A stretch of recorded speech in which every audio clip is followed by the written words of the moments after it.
Scene diawali dengan sebuah pemandangan negara Swiss. Di sini memperlihatkan seorang pria tua masuk ke bank dan mulai menembak orang di sana. Tetapi meskipun terkena tembakan, orang tersebut tidak terpengaruh. Pria tua itu masuk ke brankas bank dan meledakkan loker. Yang dicari pria tua itu bukanlah uang, melainkan koin kuno. Kemudian saat keluar dari bank, pria tua tersebut ditembak berkali-kali, namun tetap saja masih tidak berpengaruh. Scene berlanjut ketika di luar ia masuk ke mobil bersama seorang pria, dan ketika pria tersebut mencabut kalungnya, pria tua itu langsung tewas. Lalu pria tersebut melihat koin yang baru saja dicuri. Tampaknya ini adalah praktik ilmu hitam. Sementara itu di sebuah kota kecil di Spanyol, di sebuah peternakan sapi, seorang sapi sedang melahirkan. Namun yang keluar dari sapi tersebut bukanlah anak sapi, melainkan bayi manusia. Kelahiran ini disaksikan banyak orang, tentu saja membuat mereka bingung dan takut. Keesokan harinya wali kota tersebut bernama Paco sedang berada di rumah pemotongan hewan. Dia diberitahu tentang kelahiran bayi tersebut, sehingga dia meninggalkan istrinya dengan seorang jurnalis yang sedang meliput. Paco dengan cepat pergi ke peternakan dan memeriksa bayi itu dengan matanya sendiri. Paco melarang semua orang menyebarkan berita ini sebelum dia tahu apa yang sebenarnya terjadi. Dokter hewan bernama Elena yang membantu persalinan bayi tersebut menyarankan untuk melaporkan kepada polisi. Tetapi Paco menolak karena berita ini bisa menyebar. Karena kejadian ini sangat tidak biasa. Mereka memutuskan untuk pergi ke gereja untuk bertanya pada pendeta. Pendeta ini bernama Bapak Padre Manuel Vergara, yang merupakan pendeta baru di kota tersebut. Manuel memeriksa rekaman kelahiran sapi pada malam hari. Dalam rekaman, Elena keluar sehingga kameranya tidak menyorot sapi tersebut. Dan kemudian terlihat seseorang yang menaruh bayi ini ke dalam perut sapi. Manuel berdebat, tentu saja Elena menyangkalnya, karena siapapun yang melakukan ini pasti punya niat buruk. Namun jika ini benar, pertanyaan yang sesungguhnya adalah siapa yang ingin menyingkirkan bayi ini. Paco dan Elena pergi ke kafe, sementara bayi itu akan diasuh oleh pasangan yang tidak memiliki anak. Paco mengikuti istrinya bernama Merce. Merce penasaran apa yang terjadi, tetapi Paco tidak memberitahunya. Paco kembali dan mereka berdiskusi tentang siapa yang kemungkinan membuang bayi tersebut. Namun mereka tidak menemukan apapun. Pelayan kafe memberitahukan bahwa teman sekolahnya sudah tidak masuk sekolah selama seminggu. Dia juga sering bertemu kekasihnya dan curiga bahwa temannya itu terlibat dalam kasus bayi manusia dari sapi. Mereka pergi ke rumah temannya dan bertemu dengan ayahnya yang bernama Jesus. Paco bertanya tentang putrinya, tetapi Jesus menjawab bahwa putrinya sedang sakit. Jesus adalah orang yang sangat religius, sehingga dia merupakan ayah yang taat. Yesus memanggil putrinya yang tampak normal dan menanyakan apakah dia hamil. Tetapi hanya mendengar hal ini membuat Yesus marah. Putrinya menyangkalnya, lalu Yesus dan Paco serta Elena bersitegang. Namun pada saat yang sama air ketuban putri Yesus pecah. Ternyata putri Yesus menyembunyikan kehamilannya. Ini berarti bahwa putri Yesus memang hamil, tetapi dia belum melahirkan. Sehingga dia bukan tersangka dalam kasus bayi manusia yang lahir dari sapi.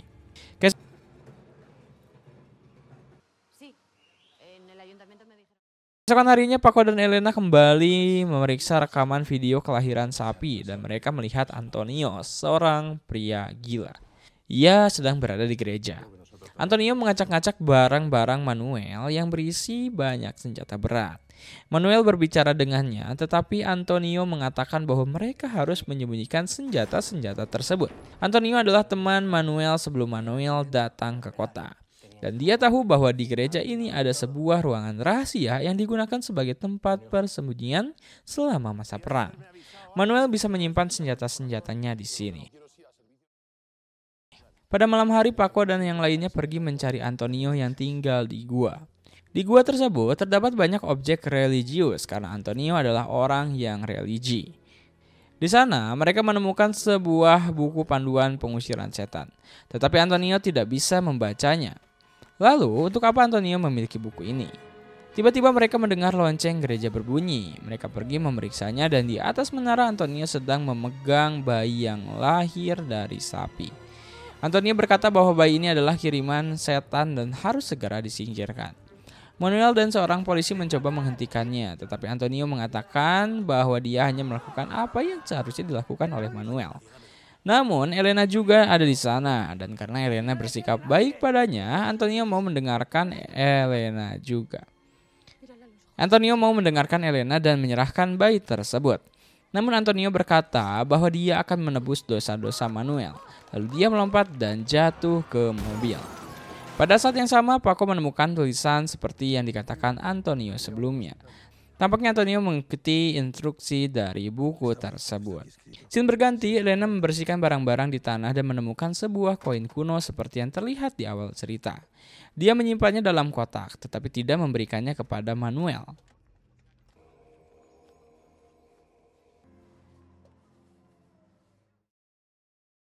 Waktu berlalu, Merce yang tidak menyukai Manuel mencari informasi tentangnya di Google dan menemukan bahwa Manuel adalah seorang pengusir setan di gereja.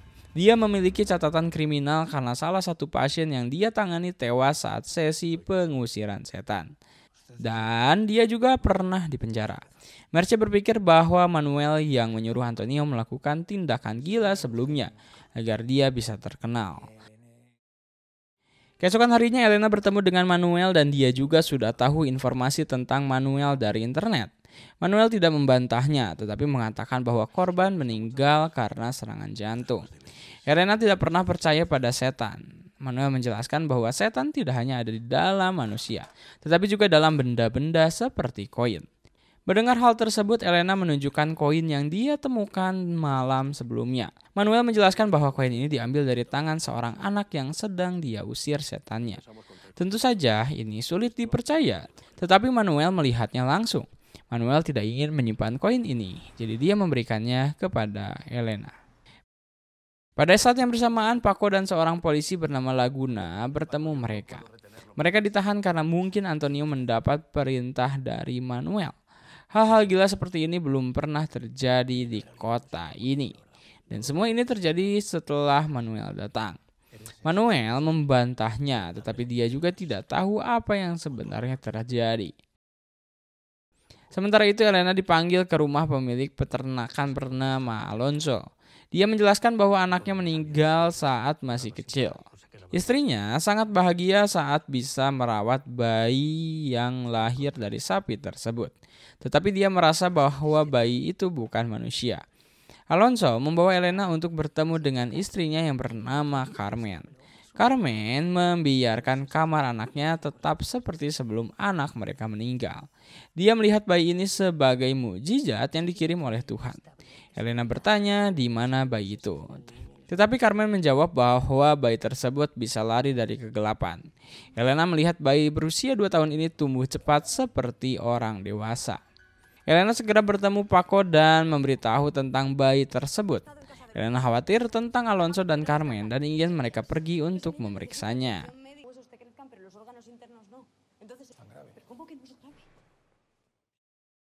Hari mulai gelap dan mereka sedang dalam perjalanan, tetapi Paco memutuskan untuk mengantar Elena ke rumahnya karena sudah larut malam. Di tempat Elena, Paco melihat foto Elena bersama suaminya. Namun diketahui suami Elena menghilang 2 tahun lalu dan Elena belum pernah menceritakan hal tersebut.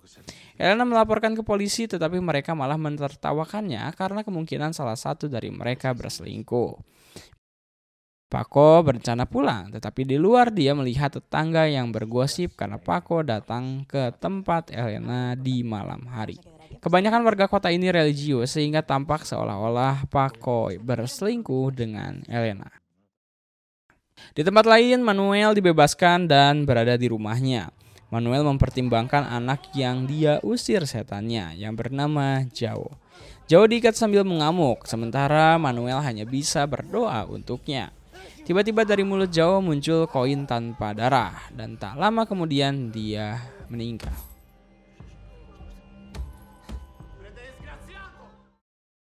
Sementara itu Alonso memeriksa bayi tersebut dan dia tahu bahwa ada sesuatu yang aneh. Istrinya merasakan hal aneh dan tangannya dipenuhi darah. Carmen mengatakan bahwa dia hanya menyiapkan makanan untuk bayi itu.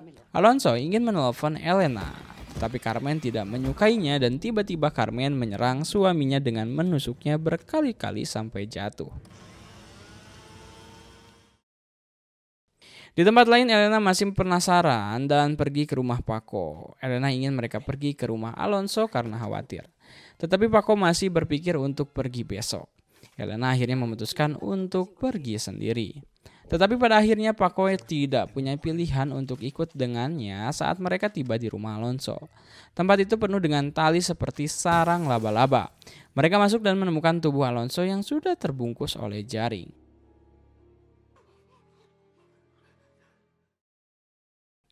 Ketika mereka akan naik, mereka melihat Carmen. Mereka ingin memeriksa bayi itu, tetapi Carmen malah menyerang Paco dengan menusuknya sehingga mereka berdua jatuh. Paco tertangkap oleh Carmen, sementara Elena bisa melarikan diri.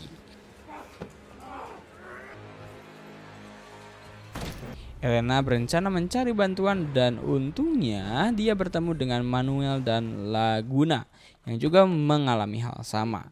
Tak lama kemudian mereka datang dan melihat tubuh Alonso dan Paco yang terbungkus oleh jaring.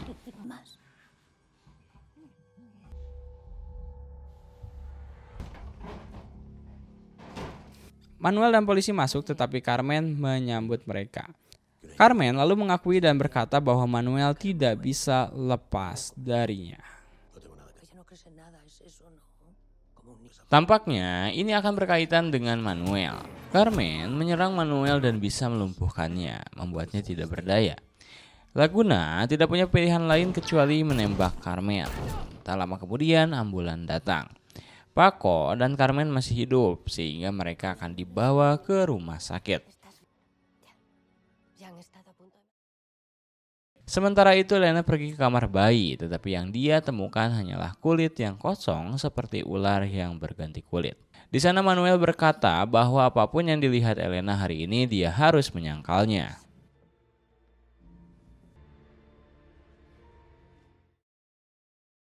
Di tempat lain di ambulan, tiba-tiba Carmen bangun dan mengeluarkan sesuatu yang menyeramkan seperti laba-laba. Segera laba-laba kecil muncul dan membuat ambulan itu mengalami kecelakaan hingga terbalik.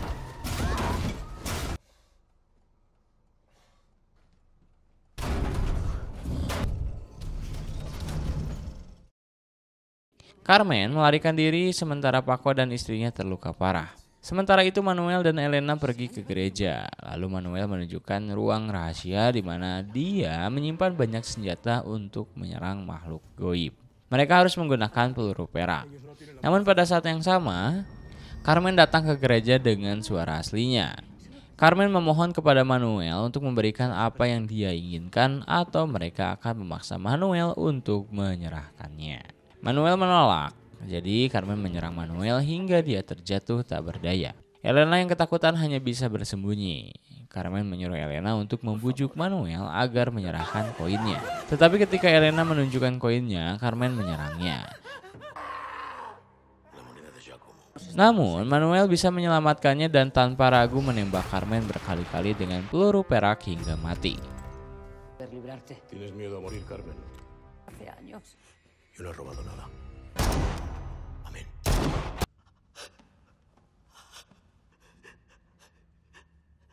Kemudian Manuel membawa jenazah Carmen keluar, tetapi pada saat yang sama ada monster yang mendekati Elena.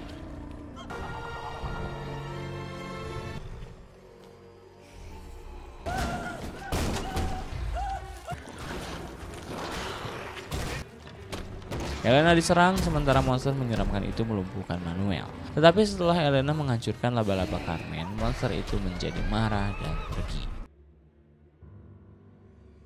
Yo te creo.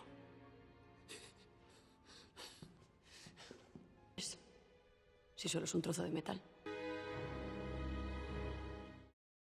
Sebulan kemudian, kelompok remaja bermain papan Ouija di pemakaman. Instruksi papan itu bergerak dan memperkenalkan dirinya dengan nama Ja, yang merupakan nama yang sama dengan anak yang pernah diruqyah oleh Manuel. Ketika mereka bertanya apakah dia di surga atau neraka, Ja menjawab bahwa dia ada di sini. ¿Pero por qué le voy a preguntar eso, Monger? ¿Qué? ¿Eso?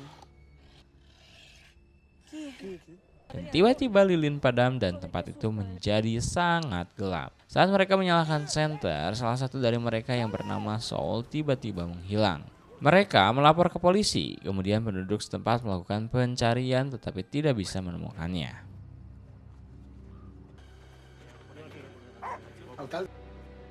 Esas botellas son de mi bar.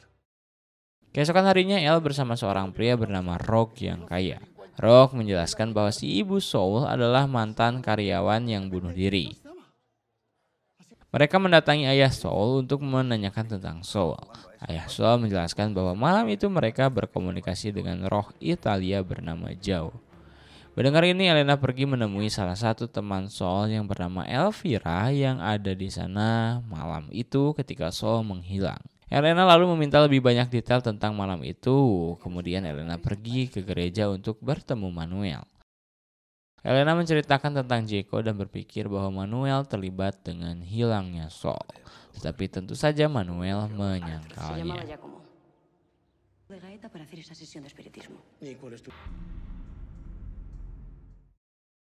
Pada malam hari, teman-teman Saul berdiskusi tentang Saul di grup WhatsApp mereka. Tetapi tiba-tiba Saul membalas dengan kata-kata yang tidak jelas. Dengan ini mereka berpikir bahwa Saul baik-baik saja. Tiba-tiba Saul menelpon salah satu temannya dan berkata bahwa mereka harus bermain Ouija. Karena itulah satu-satunya cara agar dia bisa kembali. Di tempat lain, Elf mendatangi Elena dan memberitahu tentang Saul yang meminta mereka untuk bermain Ouija lagi. Elf Van y dice que Sole se lo pide. mengundang Elena ke gudang karena malam itu hujan. Jadi mereka tidak bisa melakukannya di pemakaman. Lo que tenéis que hacer es llevar el teléfono a la policía. Mereka belum memulai, tetapi kaca bergerak sendiri. Kaca itu berkata ingin berbicara dengan Elena. Elena kemudian mengikuti perintah dan papan Ouija ingin Elena memberinya koin. Sekilas dia melihat beberapa orang berpakaian merah yang membuatnya terkejut. ¿Aquí? Elena, ¿qué es lo que cuenta tu madre? Que tu marido se fue porque... ¿La? Tiba-tiba ruangan itu menjadi gelap. Ketika lampu menyala kembali, Saul telah kembali.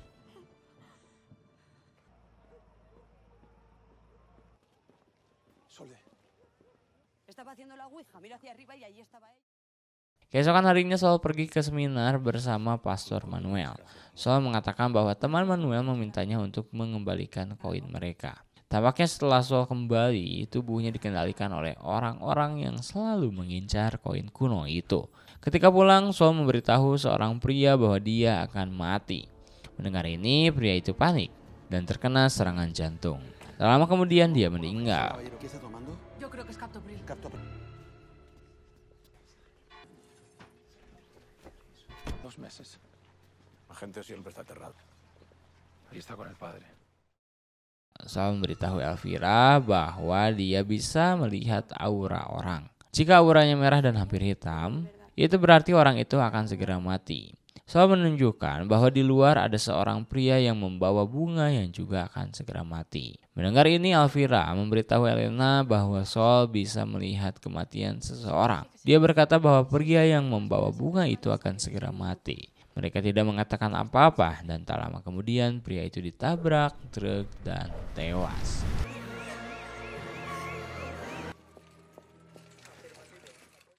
Segera setelah itu ayah Saul memanggil Manuel untuk berbicara dengan Saul, tetapi mereka menemukan Saul sedang mencoba bunuh diri dan berhasil menyelamatkannya tepat waktu. Di tengah malam, Saul mengatakan bahwa Manuel harus memberikan koin atau Saul akan mati. Di tengah malam, Saul datang ke rumah Manuel dengan tenang. Saul memotong jarinya untuk mengancam Manuel agar menyerahkan koin tersebut. Estudios y olvida todo lo demás. Y las orejas, o la lengua. Saul terus melukai dirinya sendiri untuk mengancam Manuel agar memberikan koin yang mereka inginkan. Manuel mengundang Saul ke rumah Elena karena koin saat ini ada di tangan Elena. Namun di sana mereka tidak bisa menemukan koinnya. Manuel sebenarnya bisa merasakan koin itu, tetapi dia tidak memberitahu Saul.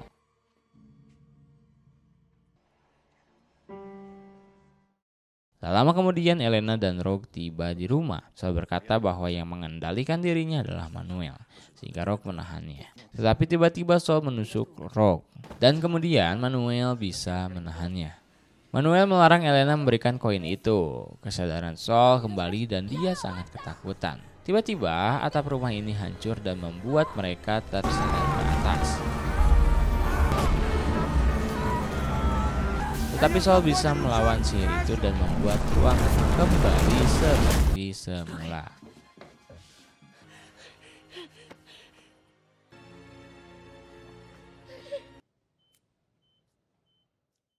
Keesokan harinya Rogue terbangun di rumah sakit meskipun kondisinya sangat buruk, tetapi dia masih bisa bertahan. Begitu juga dengan Sol. Waktu berlalu di kota ini diadakan pernikahan di hotel milik Paco dan istrinya. Tetapi masalahnya kue pernikahannya masih belum siap.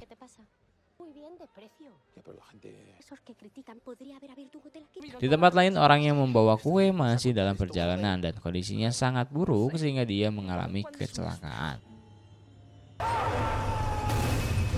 Paco diberitahu dan datang ke lokasi sambil membawa istri pengantin pria. Istri pengantin pria menjelaskan bahwa mereka membeli apartemen di atas mereka untuk memperluas bisnis mereka. Apartemen ini belum pernah dibuka selama 50 tahun. Ketika pria itu membersihkan apartemen, ada cermin yang membuatnya menjadi gila. Keesokan harinya Paco dan Elena memeriksa cermin itu dan mereka menyadari bahwa di dalam cermin mereka melihat sebuah buku. Tetapi ketika menoleh ke meja, tidak ada buku di sana. Elena mengambil gambar buku yang ditulis dalam bahasa Yunani. Setelah mereka mencari informasi, buku itu adalah Injil Yudas. Buku ini dikatakan oleh gereja bukan berasal dari inspirasi Tuhan. Dari salah satu gambar dalam Injil Yudas, ada kalimat yang menjelaskan bahwa Yesus membuat Yudas mengkhianatinya agar Yesus bisa disalibkan. Paco bertanya kepada Manuel dan Manuel tahu tentang Injil Yudas. Inti dari Injil ini adalah Yesus meminta Yudas untuk mengkhianatinya agar mujizat Yesus bisa terjadi. Sehingga Yudas dianggap sebagai orang suci terbesar karena mengorbankan dirinya demi Yesus untuk memenuhi takdirnya. Namun karena cerita ini bisa menimbulkan keraguan dan kontroversi, gereja menutupinya dari publik. Kemudian Paco dan Manuel kembali ke tempat cermin, di mana Elena masih ada di sana. Manuel tidak bisa menjelaskan apa yang terjadi. Pintu di cermin terbuka, sedangkan di sini di dunia nyata pintunya tetap tertutup. Ketika Manuel memainkan pintu di cermin, Manuel tidak sedang memegang pintu itu. Manuel memutuskan untuk bermalam di sini sendirian untuk memeriksa cermin tersebut. Yang dilakukan hanya duduk di depan cermin.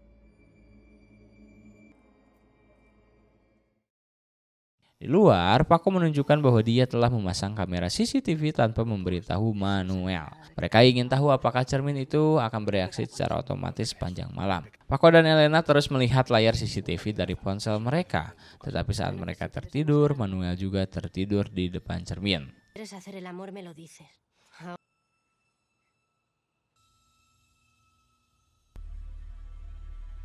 Namun bayangannya di cermin bangun dan menatapnya dengan senyuman.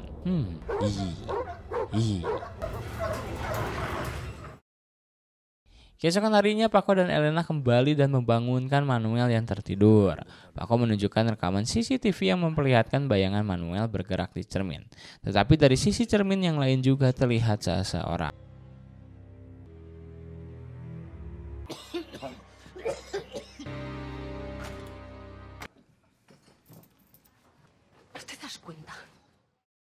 Esoknya mereka kembali dan menemukan Manuel yang hendak menghancurkan cermin. Tetapi mereka berhasil menghentikannya. Tiba-tiba bayangan Manuel di cermin berbicara dan ingin berbicara hanya dengannya, tanpa orang lain setelah Elena dan Jacob pergi.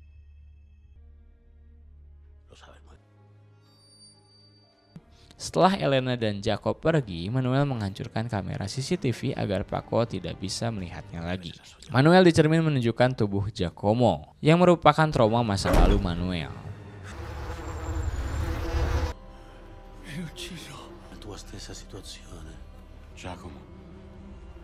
Tiba-tiba Giacomo bangkit dan memaksa Manuel masuk ke dalam cermin. Sementara Manuel palsu keluar dari cermin. Pada saat yang sama, Paco dan Elena berhasil membuka pintu tanpa mengetahui bahwa tubuh Manuel telah bertukar. Manuel palsu mengajak Paco dan Elena ke gereja dan dia menjelaskan bahwa gereja tersebut mengumpulkan barang-barang peninggalan Yesus dan para santo. Barang-barang ini bisa memberikan kekuatan.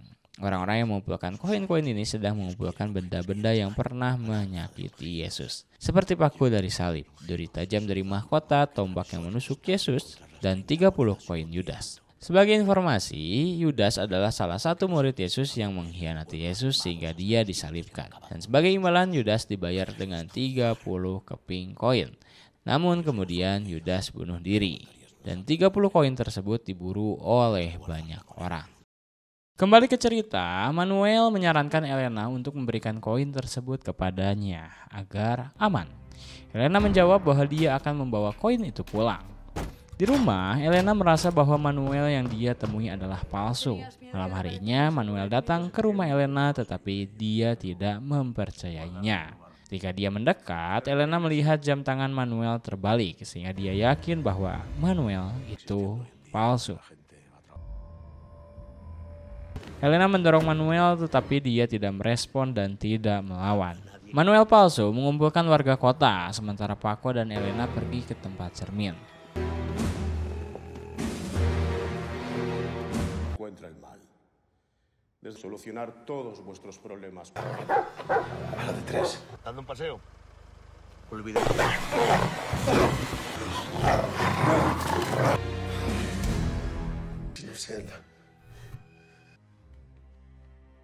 Dengan bantuan cermin, Elena dapat mengambil buku di atas meja. Dengan buku itu, mereka memecahkan cermin yang menunjukkan ruangan yang sama, tetapi terbalik. Mereka bisa masuk ke cermin dan menjelajahinya. Mereka masuk ke sebuah ruangan mewah dan di sana mereka melihat beberapa orang berbaju merah dengan Manuel asli yang terikat di depan mereka. Pemimpin dari orang-orang tersebut bernama Centuro. Centuro bertanya di mana koin-koin itu, tetapi Manuel tidak menjawab.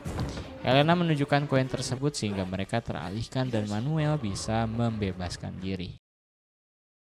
Di tempat lain, Manuel palsu memimpin warga setempat ke klinik Elena. Mereka menghancurkan klinik tersebut dan bahkan membakarnya.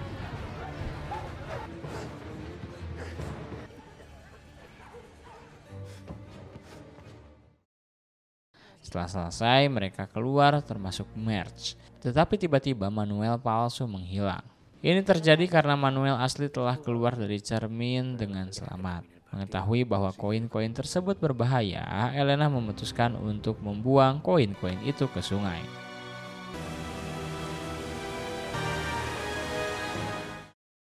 Beberapa hari kemudian, Paco mengumpulkan warga yang telah membakar klinik Elena. Mereka semua sadar bahwa mereka telah membakar klinik Elena, tetapi mereka tidak tahu kenapa karena tidak bisa dijelaskan. Mereka berpikir bahwa ini adalah hasil dari praktek ilmu hitam. Semua ini terjadi setelah Manuel datang ke kota tersebut. Mary menjelaskan bahwa Manuel telah dipenjara dan dia mengusulkan agar warga meminta uskup untuk mengirim pastor baru. Dan semua orang setuju. Pada saat yang sama, Manuel sedang berada di pesawat menuju Italia. Kilas balik ke tahun 1990. Manuel muda bersama dua teman. Salah satunya adalah Santoro, sementara teman yang lain adalah Sandro. Ketiganya datang ke Roma untuk menjadi imam. Saat kelas pengusiran setan, dosennya menunjukkan seorang wanita yang sedang kerasukan setan dan bagaimana cara melakukan pengusiran setan seperti yang dilakukan selama berabad-abad hingga sekarang. Manuel bertanya mengapa kita tidak boleh mendengarkan kata-kata setan. Dengan mengenali musuh dan memahami apa yang mereka inginkan, itu bisa memudahkan untuk melawan mereka. Tetapi dosen tersebut menganggap pertanyaan Manuel itu bodoh. Manuel tidak mengerti. Setelah berabad-abad melawan setan, apakah gereja masih melakukan hal yang sama? Menurut Manuel, setan pasti sangat bodoh jika bisa terus dilawan dengan cara yang sama. Karena ini, Manuel dikeluarkan dari kelas.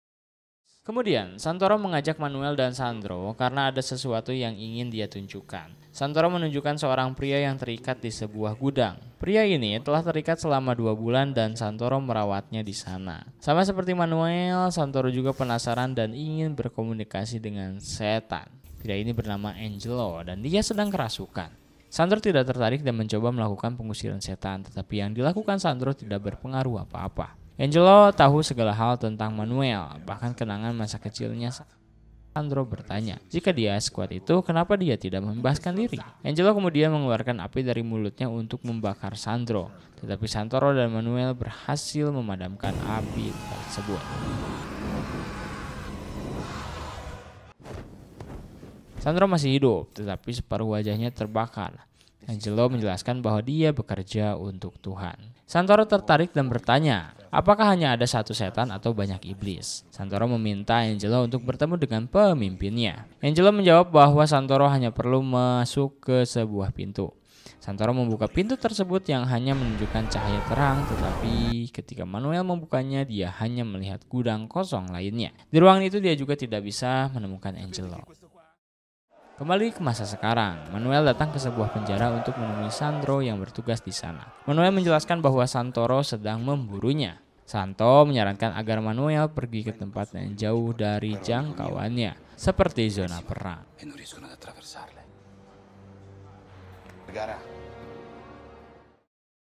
Di tempat lain, Paco pergi ke rumah Elena, tetapi Elena sudah memutuskan untuk meninggalkan kota tersebut. Selain warga lokal yang membakar kliniknya, ada juga tuduhan perselingkuhannya dengan Paco dan juga suaminya yang tiba-tiba menghilang. Elena akan pergi bersama Rogue dan bekerja di tempat lain.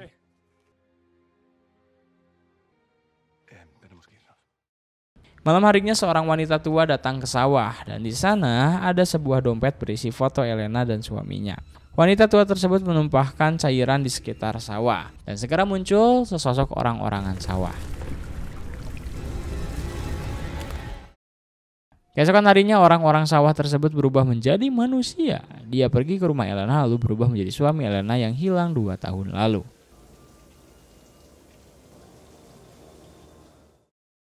Di tempat lain, Elena dan Rogue sudah berada di bandara, siap untuk pergi ke Perancis. Pada saat yang sama, Paco dan Laguna mengejar mereka. Paco mengatakan bahwa suaminya telah kembali. Di tempat lain, Manuel bertemu dengan Paus di sebuah ruangan rahasia. Paus sudah mengetahui tentang koin tersebut dan setuju bahwa koin itu harus dihancurkan. Sementara itu Elena kembali dan sangat bahagia setelah bertemu dengan suaminya yang telah hilang selama 2 tahun. Tentu saja kembalinya suami Elena menjadi berita besar di kota tersebut.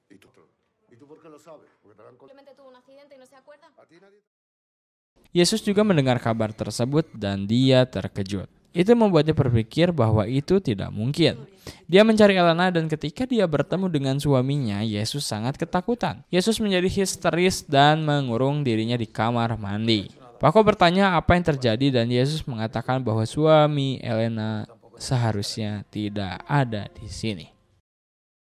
Di tempat lain, Manuel dibawa dan diperkenalkan kepada anggota Santoro. Santoro telah mengumpulkan 29 koin dan hanya perlu mengumpulkan 1 koin Yudas lagi. Tentu saja Manuel menolak dan tidak ingin bergabung dengan kelompok Santoro. Mengajak Manuel ke arsip di Vatikan. Apa yang ingin ditunjukkan Santoro adalah saat kelahiran Yesus, 3 orang bijak datang untuk memberinya hadiah. Mereka memberikan sebuah buku ajaib tentang panduan untuk membuat mukjizat dan cara menjadi Tuhan. Selain itu, Santoro juga menunjukkan naskah Injil yang ditulis oleh Yesus. Manuel diizinkan membaca Alkitab ini jika dia ingin bergabung dengan Santoro. Sebagai informasi tambahan di luar cerita ini, Yesus sebenarnya tidak menulis Alkitab, melainkan para muridnya. Manuel setuju untuk bergabung dan Santoro menunjukkan Sandro yang dipukuli karena mencoba menyelamatkan Manuel. Santoro meminta maaf untuk membunuh Sandro, tetapi Manuel memilih menusuk Santoro.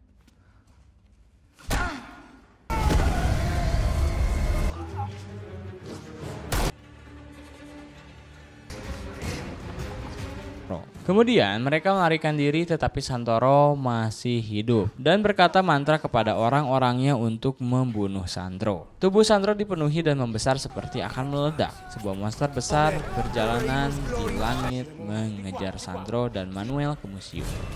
Monster itu ditangkap Sandro dan membelah tubuhnya.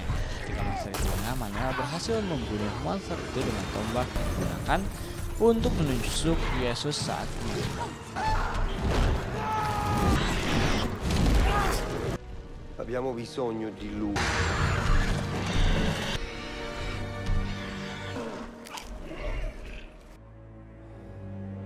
Santoro tetap hidup, sementara Manuel memilih pergi ke tempat lain. Paco melihat Yesus membawa senapan. Yesus masuk ke rumah Elena, tetapi Laguna dan Paco datang dan menembak tangan Yesus. Yesus mengatakan bahwa dia tidak sengaja menembak suami Elena hingga mati saat berburu 2 tahun lalu. Sementara itu Elena sedang dalam perjalanan bersama suaminya, tetapi tiba-tiba suaminya bertanya tentang koin Yudas. Elena menyadari bahwa pria yang bersamanya sekarang bukan suaminya. Suami Elena menyerangnya, jadi dia mengatakan bahwa dia telah membuang koin itu. Elena melawan balik, sehingga mobil mereka jatuh ke sungai.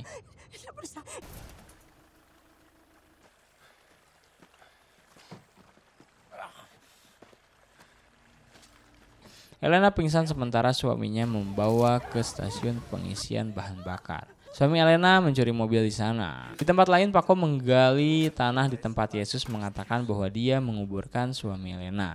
Dan di sana Paco menemukan tengkorak manusia. Pada saat yang sama Elena mengirimkan pesan pada Paco meminta bantuan. Elena sampai di tempat dia membuang koin tersebut. Suami Elena mengatakan bahwa koin itu akan kembali kepadanya, tetapi membutuhkan waktu bertahun-tahun. Dia tidak ingin menunggu, jadi dia ingin segera mencarinya sekarang. Pada saat yang sama, Paco dan Laguna berhasil datang tepat waktu dan menyelamatkan Elena yang hampir ditinggalkan di bendungan. Suami Elena jatuh, sementara dia berhasil selamat.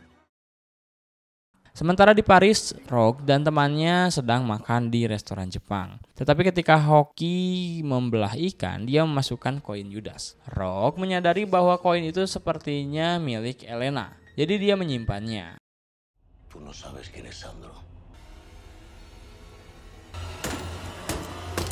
Waktu berlalu dan untuk menjauh dari jangkauan Santoro, Manuel memutuskan pergi ke zona perang di Suriah. Karena Suriah adalah zona perang, tentu saja ada pertempuran di mana-mana. Manuel mencoba membantu, tetapi karena dia mengenakan kalung salib, para tentara menangkapnya.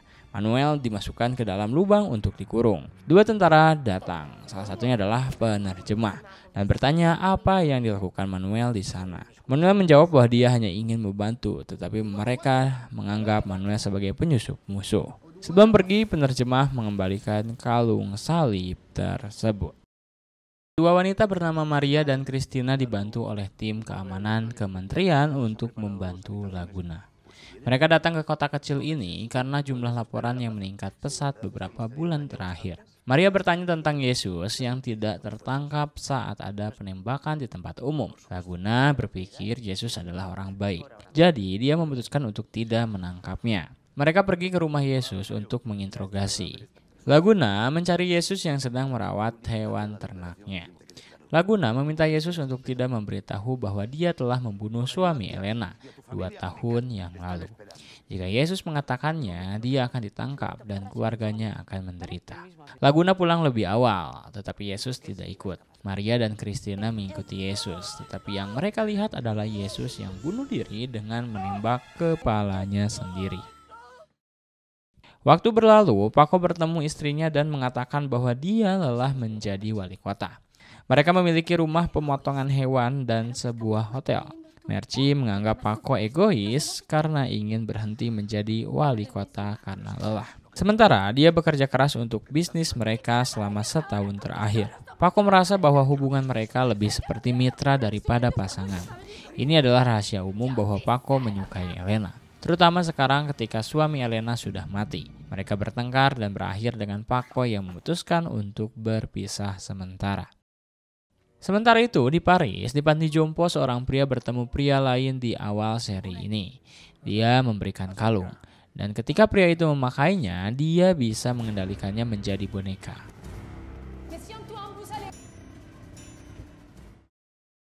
Di tempat lain, Elena bersama Rock di sebuah restoran. Elena berencana untuk tinggal di Paris dan move on, terutama setelah mengetahui bahwa suaminya sudah mati. Dan hadiahnya adalah salah satu koin Yudas yang membuatnya terkejut. Elena ingat kata-kata suami palsunya yang mengatakan bahwa koin ini akan kembali padanya. Karena panik, Elena menelpon dan memberitahu Rock bahwa koin itu kembali dan ini membuatnya takut. Pada saat yang sama, boneka yang dikendalikan datang ke restoran ini. Boneka itu menunjukkan pistol sehingga orang-orang berlarian. Dia tahu bahwa koin itu ada di sana dan dia kemudian menembak Rogue. Elena melihat boneka itu mencari koin, tetapi dia melihat koin tersebut. Boneka itu ditembak berkali-kali tetapi tidak berhasil. Rogue menarik kalung yang dipakainya dan tiba-tiba boneka itu mati. Ketika situasi sudah tenang, Elena melihat bahwa koin Yudas tidak ada di dalam kotak. Ketika dia melihat kakinya, dia melihat koin itu. Tampaknya koin ini akan selalu mengikutinya kemanapun. Waktu berlalu, seorang pendeta yang dikirim oleh pihak atasan datang untuk menggantikan Manuel. Dan orang itu adalah Angelo. Angelo tinggal di hotel dan tubuhnya penuh dengan tato. Angelo membawa koper yang berisi cairan hitam.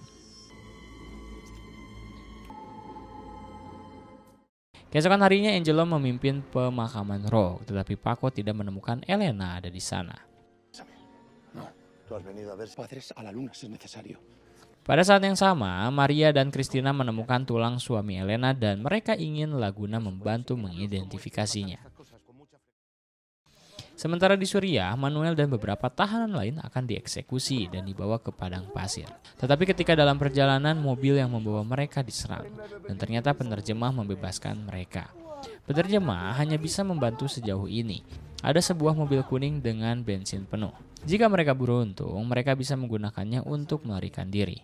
Dengan cepat, Manuel dan dua tahanan lainnya berlari menuju mobil.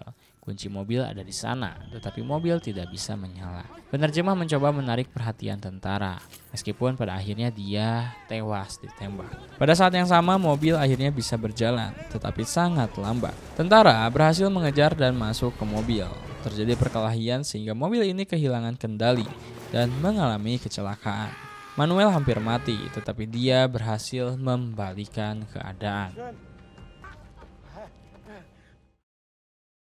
Kembali ke Spanyol, Paco dan Mercy bertemu dengan pengacara mereka untuk membahas pembagian harta setelah perceraian. Paco tidak menginginkan apapun dan rela memberikan semuanya untuk Mercy. Sementara Mercy malah berpikir untuk membagi semuanya menjadi dua. Paco ingin memulai dari nol, tetapi karena diskusi ini tidak masuk akal, mereka akan melakukannya lagi nanti. Sementara itu, Antonio melihat Angelo memberikan sesuatu kepada penyihir tua, seorang wanita yang membesarkan suami Elena. Sebelumnya penyihir tua ini menyebarkan banyak debu dan mewariskan sesuatu di setiap sudut kota.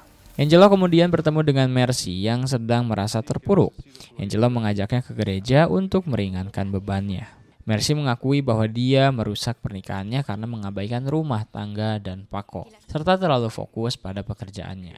Mercy berjanji jika Paco mau menerimanya kembali, dia akan berubah. Angelo memberi Mercy kartu dan memintanya untuk menyimpan kartu ini di pakaian Paco tanpa sepengetahuannya. Malam harinya Mercy melihat terowongan air mengeluarkan asap aneh. Dia pergi ke bar tempat Paco menginap untuk memberikan pakaian bersih, dan kemudian dia melakukannya. Mercy memasukkan kartu dari Angelo ke salah satu jaket Paco. Ketika Paco keluar dari bar, terowongan air di kota itu mengeluarkan lebih banyak asap dan membuat tempat itu menjadi gelap. Paco ingin mengumpulkan orang-orang karena dia akan menjelaskan apa yang terjadi bulan lalu. Paco memakai jaket yang sebelumnya dimiliki oleh Angelo, dan tiba-tiba tubuhnya terbanting. Sementara itu Angelo membuat lingkaran dengan cairan hitam yang dia bawa. Antonio melihatnya dan bertanya apa yang dia lakukan. Angelo menjawab bahwa dia sedang menjebak tikus agar tidak bisa lari. Lalu meminta Antonio untuk menyebarkan cairan itu dan mengelilingi kota. Sementara itu beberapa warga kota berkumpul di bar. Paco berencana untuk bercerita tentang koin Yudas. Ini bukan tindakan Manuel, tetapi musuhnya. Namun tubuh Paco sangat sakit sehingga dia tidak bisa melanjutkan percakapan.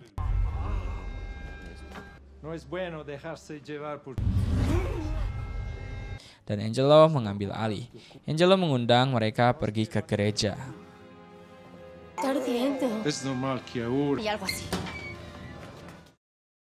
Ketika Maria dan Christina kembali ke hotel, mereka menemukan kepala babi yang ditempel di pintu. Sementara itu seorang anak sedang bermain bola, tetapi saat dia melempar bola keluar kota, bolanya memantul seolah-olah ada dinding tak terlihat di sana. Ini adalah sihir Angelo yang membuat tak seorang pun bisa keluar dari kota. Keesokan harinya Elena baru saja tiba di kota dan melihat bahwa kota ini dipenuhi asap tebal. Elena bisa masuk ke kota, yang berarti penghalang ini hanya memblokir orang yang ingin keluar. Saat Elena masuk, Angelo dan Santoro sadar bahwa koin terakhir ada di dekat mereka. Elena melihat wanita tua penyihir yang pura-pura kesakitan dan membantunya. Laguna ketakutan dan memutuskan untuk keluar dari kota, tapi mobilnya menabrak dinding tak terlihat sehingga dia mengalami kecelakaan. ¿Callas?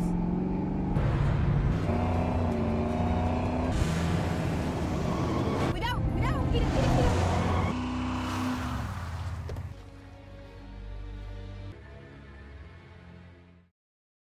Sementara itu penyihir wanita tua itu meminta Elena mengantarnya ke rumahnya, tetapi itu bohong. Dia mengatakan bahwa di lantai 2 ada orang yang menunggunya.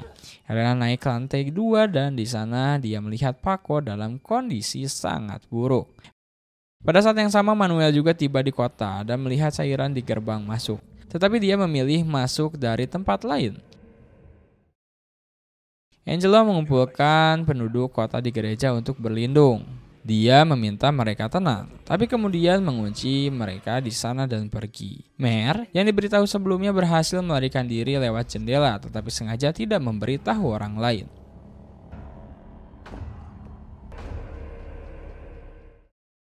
Angelo melempar rokok yang mengakibatkan gereja terbakar. Sementara itu Mercy pergi ke tempat Paco. Ketika dia melihat Elena merawat Paco, dia marah dan menyerang Elena dengan brutal. Mercy mencabut kalung koin Judas milik Elena, tetapi Paco berhasil memisahkan mereka. Kemudian Mercy pergi dan bertemu Angelo, memberinya koin Judas. Sekarang Santoro memiliki 30 koin Judas. ¿Qué coño es eso?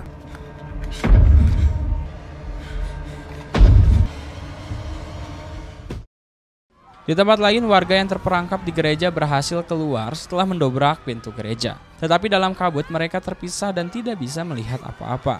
Mereka mencoba keluar tetapi menyadari bahwa mereka terperangkap di kota.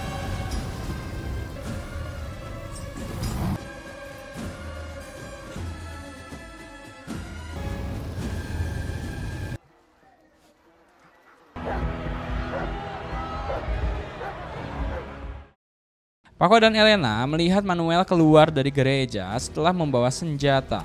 Paco dan Elena membawa beberapa pistol Manuel dan mulai mencari Angelo.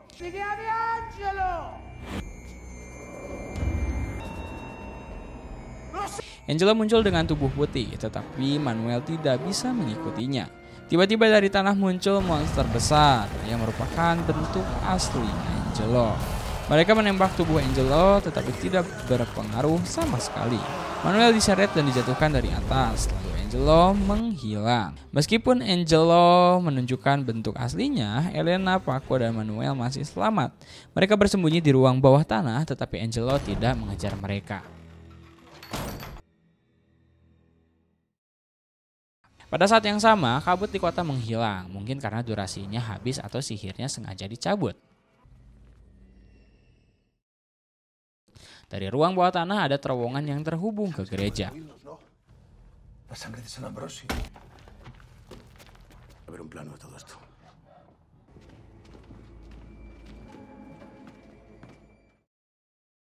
Sementara di gereja, Angelo mengumpulkan penduduk di bawah kendalinya. Mereka melakukan misa tengah malam. Setelah selesai, Angelo memberi makanan kepada penduduk di sana. Mercy tidak memakannya, tetapi dia tetap membawanya.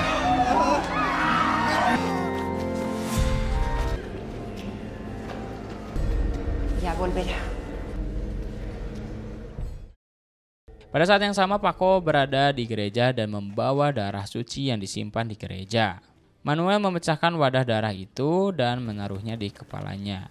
Lalu juga seorang merpati dengan mengucapkan mantra, Manuel bisa mengendalikan merpati itu dan melihat melalui mata merpati. Merpati itu terbang ke suatu tempat di mana Manuel melihat beberapa orang yang sedang membuat pakaian mewah. Tetapi di sana dia juga melihat beberapa hewan yang dicabik dan digantung. Orang-orang di sana menyadarinya lalu menyerang Manuel.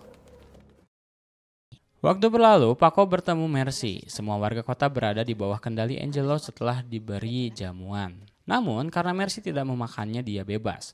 Paco meminta Mercy bergabung dengannya, tetapi Mercy menolak. Selama ini Mercy menahan penderitaannya menghadapi anak buah Angelo, tetapi melihat Paco bersama Elena lebih menyakitkan baginya, jadi dia menolak. Paco pun pergi tanpa menyelesaikan roti jamuan. Sementara itu Mercy bertemu penyihir wanita tua dan memberikan sisa roti yang Paco tinggalkan. Dengan darah Paco yang tertinggal di roti itu bisa digunakan sebagai mantra.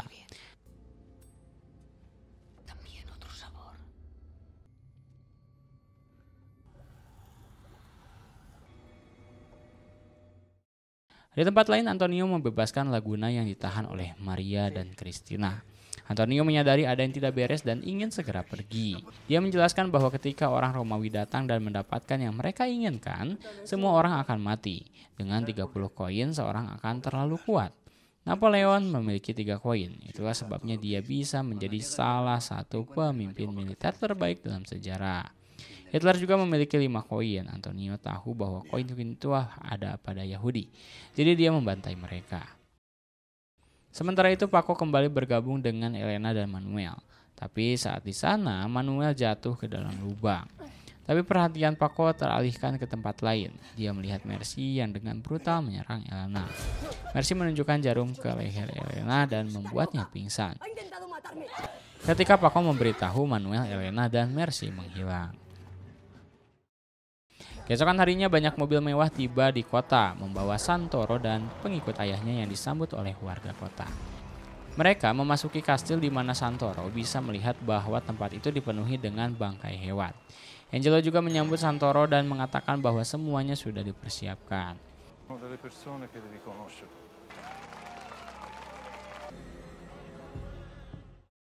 Pada saat yang sama, Paco dan Manuel juga tiba di kastil.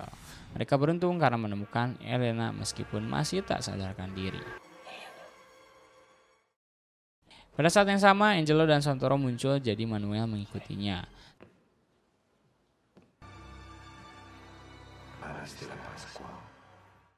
Tapi saat Paco akan pergi, dia melihat penyihir wanita tua di tempat Elena, membuatnya semakin waspada. Paco mencabut jarum di leher Elena dan membuatnya terbangun, tetapi darahnya tidak berhenti mengalir. Paco menyerang penyihir wanita tua itu, tapi wanita tua itu menunjukkan wujud aslinya sebagai monster berkaki laba-laba. Makhluk sihir ini menyerang Paco, tetapi dia bisa melawan dan membunuhnya. Di tempat lain, Manuel berada di sebuah ruangan yang dipenuhi kepala hewan dinding hingga ke atap. Di sana, dia melihat Santoro yang sedang dimandikan. Angelo juga ada di sana dan menyerang Manuel hingga tak berdaya. Santoro mengenakan pakaian yang direndam dengan darah hewan lalu dibungkus pakaian mewah. Angelo menjelaskan bahwa Santoro membutuhkan orang kuat yang bisa menahan godaannya. Manuel bisa melindungi koinnya meskipun melalui ujian berat. Dan karena itulah Angelo memberikan koin kepada Manuel. Ternyata orang yang merasuki Giacomo adalah Angelo.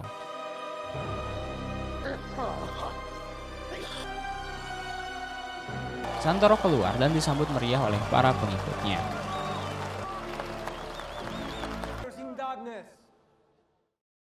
Pada saat yang sama, Paco membawa Elena keluar dari kastil sehingga para pengikut Santoro mengejar mereka dengan mencuri mobil.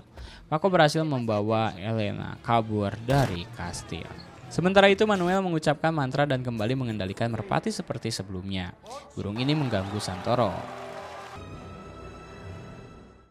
Jadi ketika dia lemah, Manuel mendorong Santoro sehingga mereka jatuh dan koin-koin Judas pun jatuh. Para pengikut Santoro saling bertarung untuk mendapatkan koin-koin tersebut, tanpa peduli pada Santoro atau Manuel lagi. Dan akhirnya mereka mulai berebut koin tanpa perlu mencari satu koin terakhir. Dan ya, film pun tamat. Oke teman-teman, gimana? Seru nggak series 30 coins ini? Jika teman-teman merasa series ini harus dilanjut, maka seperti biasa tulis di kolom komentar. Karena ini baru saja kita beresin season 1-nya. Maka ada satu season lagi yaitu season 2 untuk kita bahas dan kita tonton bareng-bareng. Oke, segitu dulu dari Mimin. Pintu teater 1 telah ditutup dan salam untuk keluarga di rumah.